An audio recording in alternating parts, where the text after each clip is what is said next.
আসসালামু আলাইকুম। ওয়ালাইকুম আসসালাম। কিরে মোখলেস, স্কুলে যাচ্ছিস? জি স্যার, আমি স্কুলে যাচ্ছি। স্যার, আপনি কোথায় যাচ্ছেন? এই যে আমি একটু ঘরের জন্য বাজার করলাম, তারপর বাজারগুলো বাড়িতে দিয়ে আমি স্কুলে আসতেছি। তুই যা। স্যার, কিছু না মনে করলে একটা কথা বলবো? হ্যাঁ হ্যাঁ, বল বল। স্যার, আমি আপনার বাজারের ব্যাগটা বাড়িতে দিয়ে আসি। না না না স্যার, না আপনার অনেক কষ্ট হয়ে যাচ্ছে। আমি আপনার ছাত্র স্যার, এটা আমি করতে পারি স্যার। না না, সমস্যা নাই। না না স্যার, শোন শোন। দেন দেন না স্যার। না, অসুবিধা নাই, শুন আমি বলি।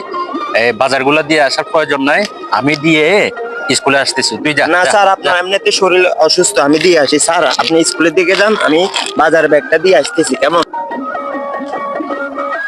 আহ, এই না হয় আমার ছাত্র, বড় শান্তি পাইলাম। কি আদব কায়দা! না, মনে হচ্ছে যে আদব কায়দা শিখাতে পারতেছি।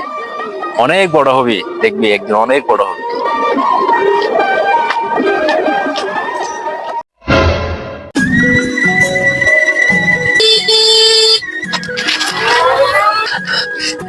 কি ব্যাপার? এই ছেলেটা আমাদের ছাত্র শরীফ না? আর একটুর জন্য তো আমার গায়ে উঠে দিতে লাগছিল, একটা বারের জন্য দাঁড়াইলো না। সালাম দেওয়া তো দূরের কথা, উল্টা আমার গায়ের উপর উঠে দে। পোলা পায়না বলে মানুষ করতে পারলাম না।